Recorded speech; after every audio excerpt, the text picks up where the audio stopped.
You all must have read the Ramayana, right?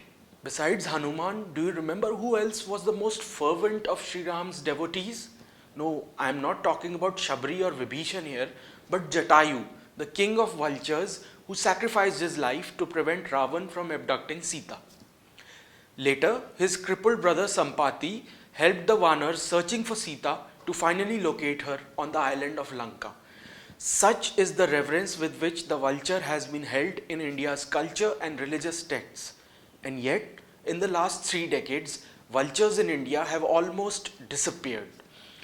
Today, being the International Day for Vulture Awareness, is a good time to talk about this very important bird species. Important, you ask? Yes, indeed. Without vultures, dead bodies of animals would have rotted in the open and spread disease. If you are a child of the 1990s like me, for instance, you may recall one of the top environmental stories of that decade. Yes, that's right. I'm talking about the mass deaths of vultures in India. How we unknowingly mass poisoned our vultures. But to those who have come afterwards, let me recount. Diclofenac is a veterinary drug and usually administered or used to be administered to cattle as a pain reliever. Diclofenac is also used to treat pain in humans, by the way. Basically, this drug proved to be lethal to vultures in India. The drug remained in cattle carcasses after the animal's death. As the vultures fed on the carcass, the drug entered their bloodstream, causing renal failure and eventually a painful death. According to Jemima Perry Jones, a British conservationist who is an authority on raptors or birds of prey, some 40 million vultures died across India between 1998 and 2018 due to diclofenac. Let that sink in. And these statistics look scary. These included the slender-billed vulture, 97% of whom were wiped out, the white-rumped vulture, 99.9% of whom died, the Indian vulture, of whom 99% died, and lastly the Egyptian vulture, of which 80% died.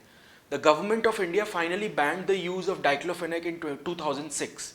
This was gazetted in 2008. In 2016, the government also banned diclofenac use for humans as it was being misused for veterinary purposes as well. But the mass die-off of vultures had terrible and unseen impacts.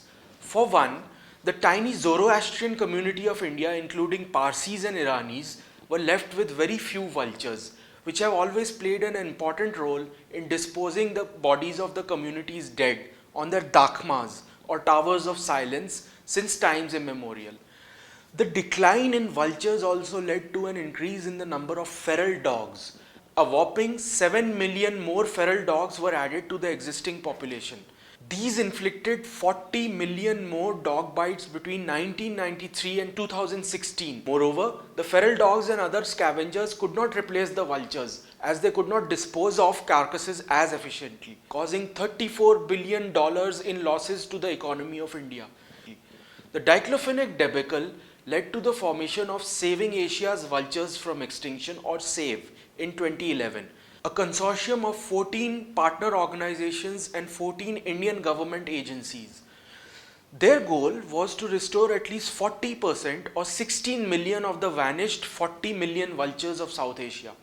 In order to achieve this, conservation breeding of vultures was decided upon. According to the plan, 7 more vulture breeding centers were established on the lines of the Jatayu and Sparrow Conservation Breeding Center, or JCBC, in Pinjore, Haryana.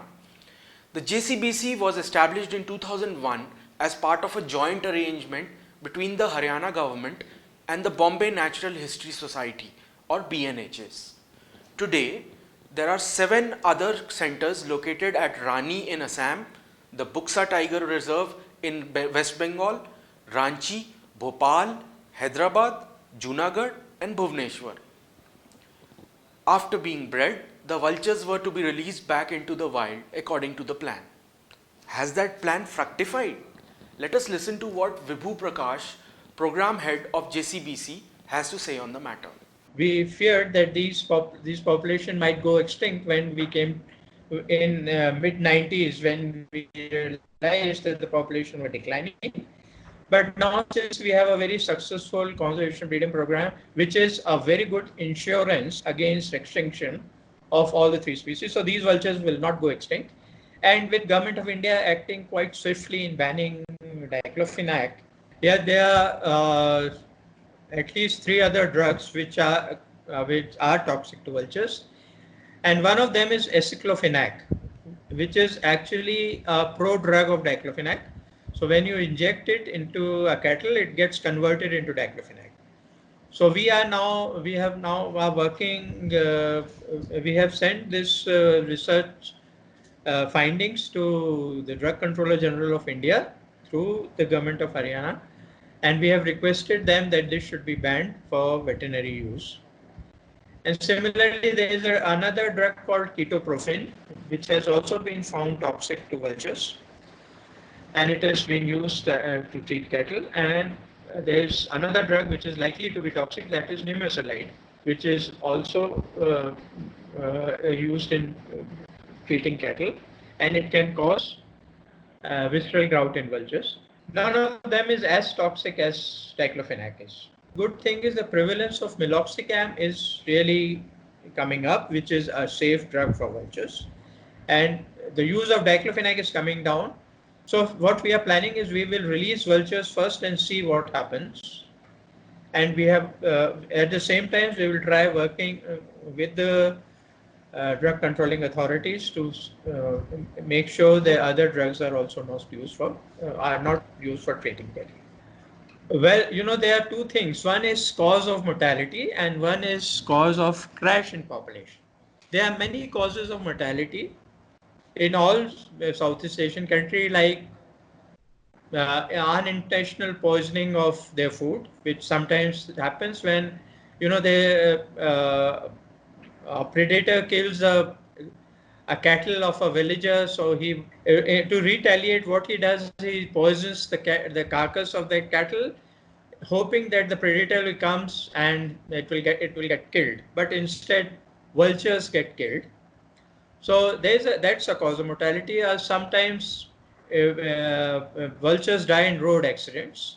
Sometimes the trees are chopped down and the vultures nest falls off and the nestling dies. So, but they are all causes of mortality, and that really don't impact the population.